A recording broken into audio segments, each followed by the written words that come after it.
I'll be honest, I have absolutely no clue why Boox keeps renaming their 7-inch lineup, because we had the Boox Leaf 1 and 2, then the Boox Page, and now this is not the Boox Leaf 3C, as it was launched in China a couple of months ago, but it's called the Boox Go Color 7. But be it as it may, even if the Go Color 7 doesn't continue the legacy with its name, it's very clear from the design that this is the successor to that line. But this time around with Android 12 and Color ink. So let's jump right in and check out the build and specs of this new e-reader/tablet before coming to the display, software and battery life. The Boox Go Color 7 uses an asymmetrical design with the grip area and physical page turn buttons at the side of the screen, which, as you know from watching my other videos here on the channel, I always love having. Proper hardware buttons are always a big plus and add an extra layer of flexibility how I can use the device. As I said, this essentially looks and feels the same as the Boox Page and Leaf 2. So it's the same size and pretty much the same weight, which Boox actually got right this time around. 195 grams in the official specs and 191 grams on my scale. Nice. On a side note, the cover that came with my device also works for the Boox Page. So it has the magnets at the same spots. The Boox Leaf 2 on the other hand fits in the case as well, but the magnets are positioned differently, so those are not identical, and as a consequence the cover doesn't work for the Leaf 2. There is again a black version and a white version of the Boox Go Color 7, but according to the specs, this time around both versions have a flush and scratch resistant front glass. With the Leaf 2, you could either get the black version with the flush front or the white version with the recessed screen. Maybe that's why they changed the name to not confuse customers. Who knows? What didn't change unfortunately is the gapless setup of the page turn buttons. It certainly looks nice and clean the way Boox designed them, but they are not easy to use without looking as with some other devices where there is a gap, like the Kobo Libra Color. It's definitely not a deal breaker and I got used to it quickly, but it's something that could be optimized with future models. The pressure levels of those buttons are even for the most part, with getting slightly harder to press when moving to the outer edges, which is essentially the same as with the predecessors. So not on the level as a Kindle Oasis, but still better than on many competitors. One thing that got slightly worse, however, is that there's a very subtle rattling sound when touching the buttons now.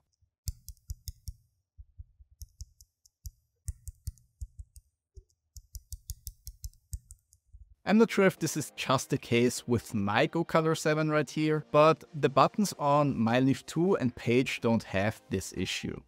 Another point I wish Boox changed is the power button placement. The default orientation of the device is now with the grip area on the right side. The power button being placed on the bottom side of the device is still not ideal, because when leaving it on a desk, for example, just a slight push can trigger it. Not the biggest deal in the world, but the devil lies in the details. And same as with the page turn buttons, there's room for improvement here. One thing Boox did change, however, is the back cover of the device.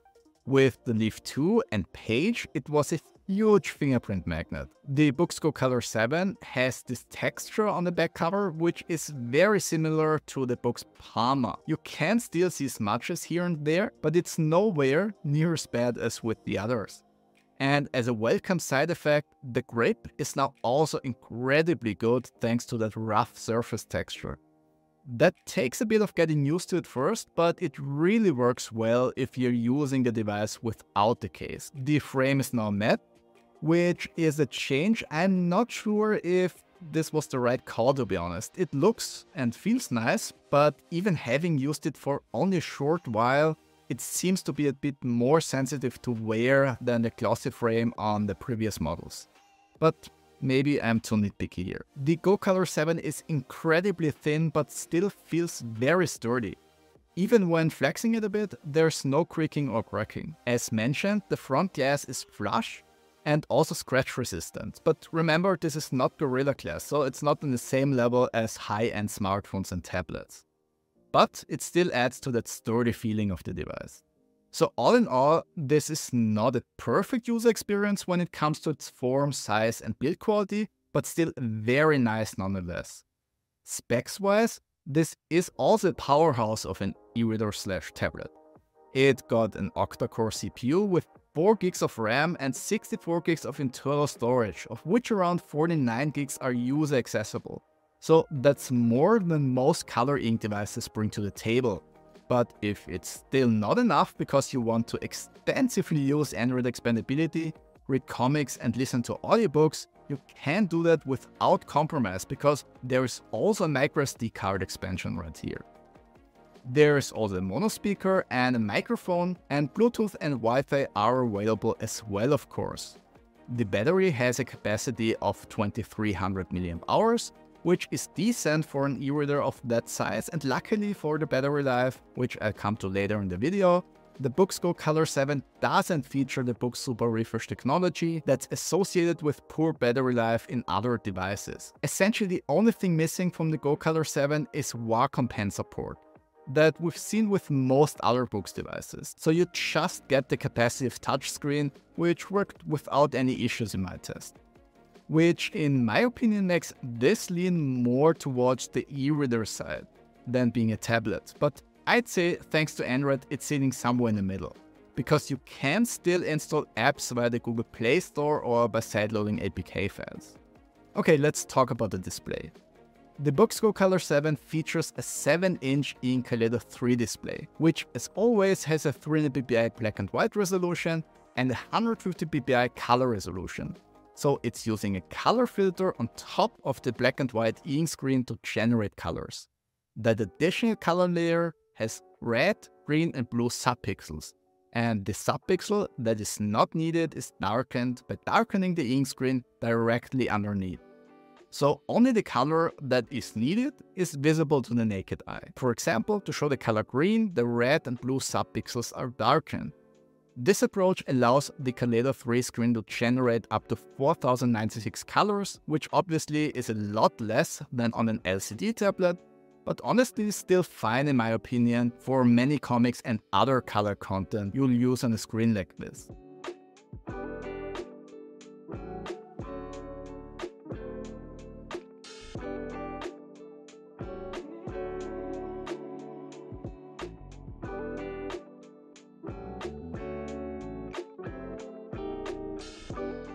The biggest downside of the Kaleido 3 technology is the overall darker screen's background.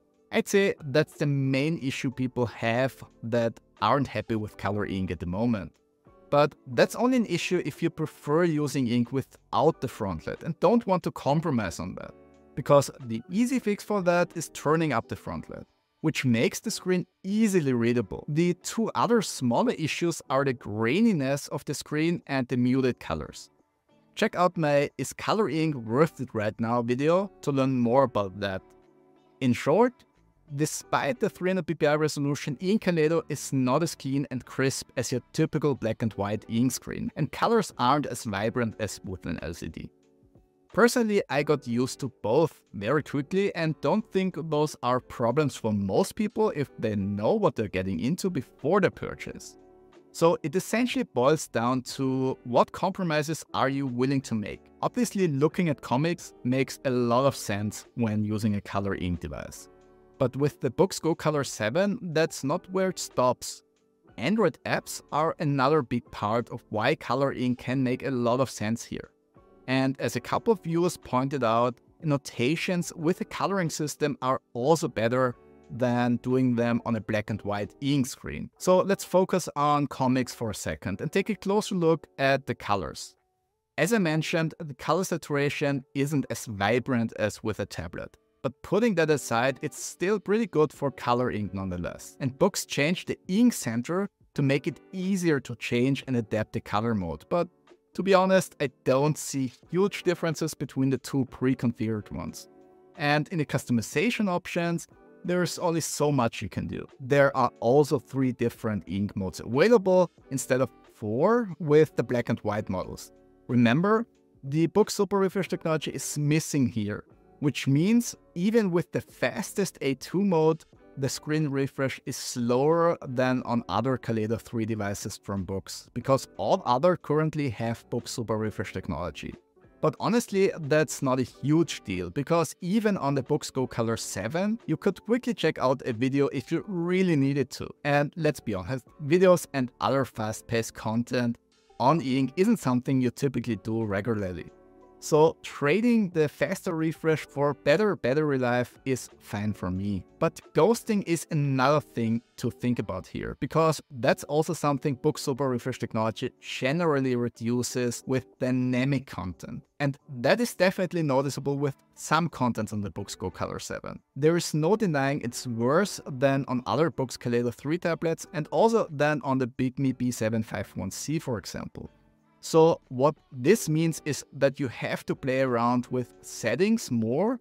Like when viewing comics in the Kindle app, you can turn off the panel animations and add a bit of delay to the screen refresh, and that already helps a lot with ghosting. My tip here is to generally try to reduce animations as much as possible on this device. But that obviously doesn't help with dynamic content. But that's simply something the Boox Go Color 7 isn't optimized for. But that's just one part of it, because when just looking at static content like a comic, the Boox Go Color 7 is quite good actually. Once you switch the refresh mode to the depth setting with each page turn. This way ghosting isn't completely gone, but honestly not a huge deal anymore. Without that depth refresh, ghosting is much worse. So that's definitely something I recommend changing right away.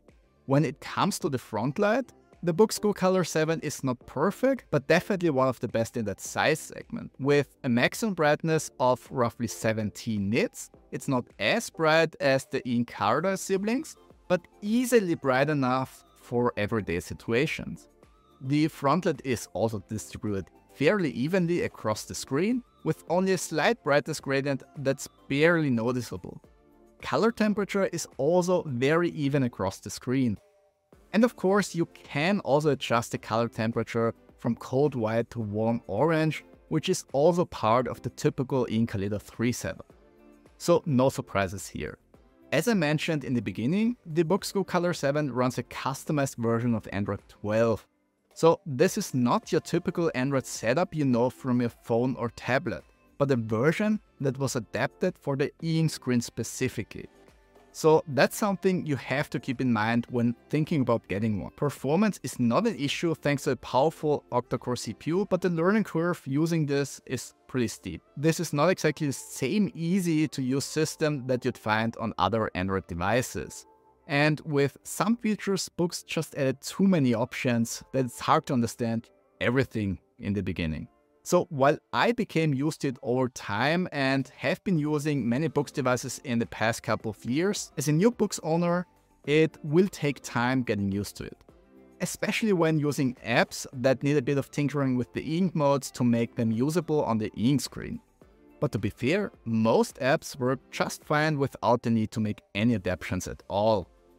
But sometimes it's still necessary, and that can be a bit time consuming. Compared to Android 11 on the Boox Page and Leaf 2, there aren't really any notable differences. But overall, I'd say Boox refined the UI with nicer icons and a bit better margins to make it feel less cramped. The system font size seems to be a bit smaller in some parts of the UI, but that can be fixed easily for the most part in the device's settings, so not a huge deal in my opinion. Boox generally improved how they scale the UI elements on the smaller 7-inch screen. When I tested the Leaf 2 for the first time, the control center elements were just incredibly tiny, but Boox fixed that issue by properly sizing icons and text with software updates that now also make it to Android 12 on the Go Color 7. Android 12 offers the same expandability options as with previous versions. You can either use the Google Play Store to install apps directly, which is incredibly useful if you intend to use paid apps, which often rely on the verification through the Google Play services. Or you can sideload apps. The old built-in Boox App Store isn't available on the international unit, which honestly is a good thing, because it wasn't really clear where those files originated from that were in that app store. Speaking about Boox and Android, even though I recently installed the first 2 updates, the device still only runs the security patch February 2024, which is better than many other e-ink devices, but obviously still not ideal with a device that has internet connectivity and app expandability. So I wished that there was a bit more consistency with Android security updates on e-ink. So this is not a Go Color 7 or Boox issue specifically, but a general issue with e-ink devices running Android at the moment. Another thing to mention is the data privacy situation with the device phoning home regularly, which to be fair isn't unusual for Android devices in general, and Boox does have a privacy policy in place that you have to agree to, and it's also available from within the settings of the device. But without using any Boox services and having software update checks disabled, I'd prefer if those outside connections were kept to an absolute minimum. But as this isn't a note-taking tablet, I find it a bit easier to live with than on a Boox Note and Tab device and possibly sensitive information on them. So let's finally talk about usability. The home screen has this typical Boox layout, which is fairly easy to navigate. You can either use the gesture-based navigation or show the navigation bar at the bottom of the screen, which personally I prefer on e-ink. The library is clearly arranged and offers a couple of filtering and sorting options, and can also sync your files to different cloud services like Google Drive or Dropbox, which is a nice feature. Inside of Boox, you have a lot of different text styling options to customize text size, font weight, word and line spacing, and paragraph and page margins. There is really not much more you could ask for. Boox also improved the layout of the styling options to make them look much more refined and less cramped than before. So it also shows here that they are now focusing on improving the user experience and not just putting in more and more features, which is a welcome change in my opinion. Speaking about features, the built-in store isn't really a store.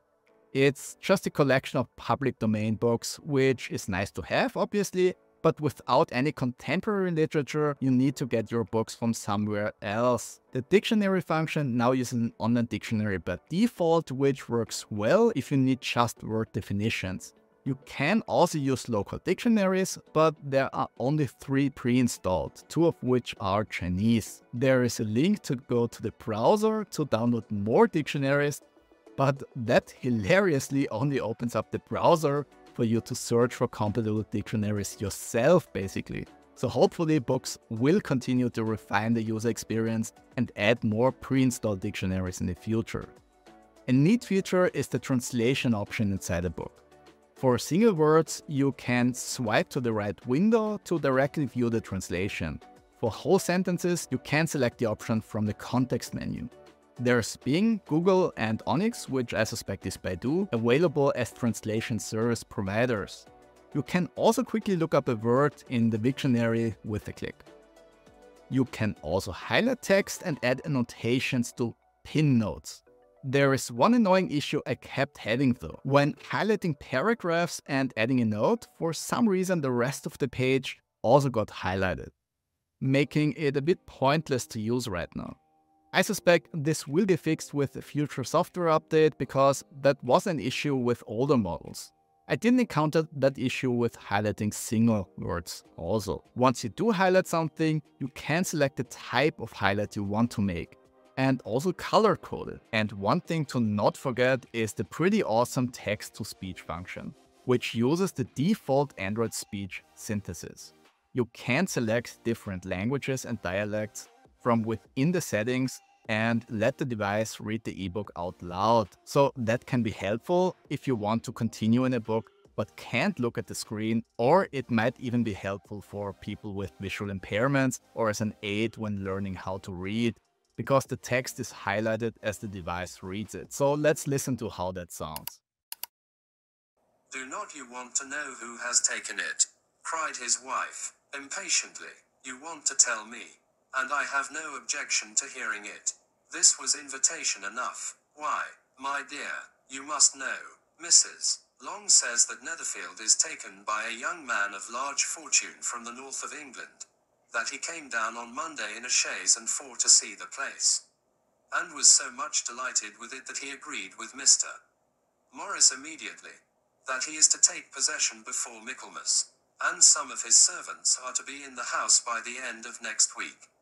What is his name?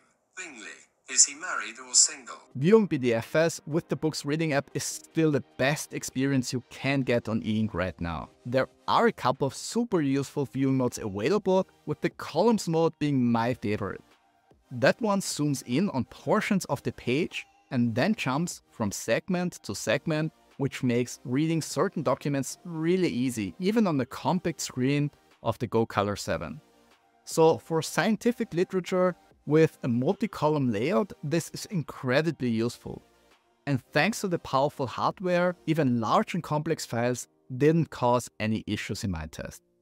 Battery life on the Boox Go Color 7 is decent as well, with a drain of around 6% per hour with the maximum screen brightness and a full page refresh with every page turned every 15 seconds when reading a pure text ebook. So around 16 to 17 hours of battery life on one charge. But that can also be longer if you turn down the brightness a bit and set the screen refresh to something higher. And obviously it can also be much shorter if you use Android apps with faster screen refresh extensively. But bottom line is, I'm happy that Boox didn't go for the Boox Super Refresh technology here, and it pays off with good battery life. And that brings us to the conclusion. And even though I might have been a bit nitpicky here and there, the Boox Go Color 7 is actually a pretty great e-reader. Color saturation is as good as it gets on Kaleido 3, the Frontlight is even, the performance is great, build quality is very good, and Android expandability is awesome.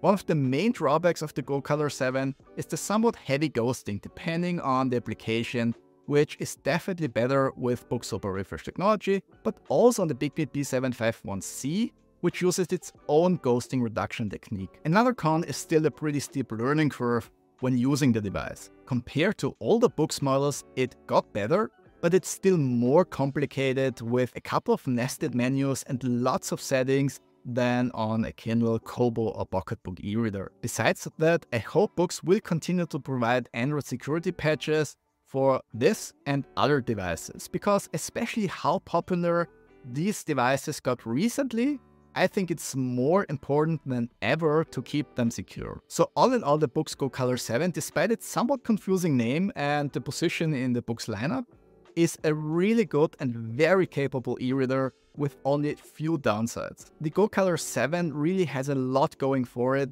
and I can see this device getting a lot of traction during its lifetime.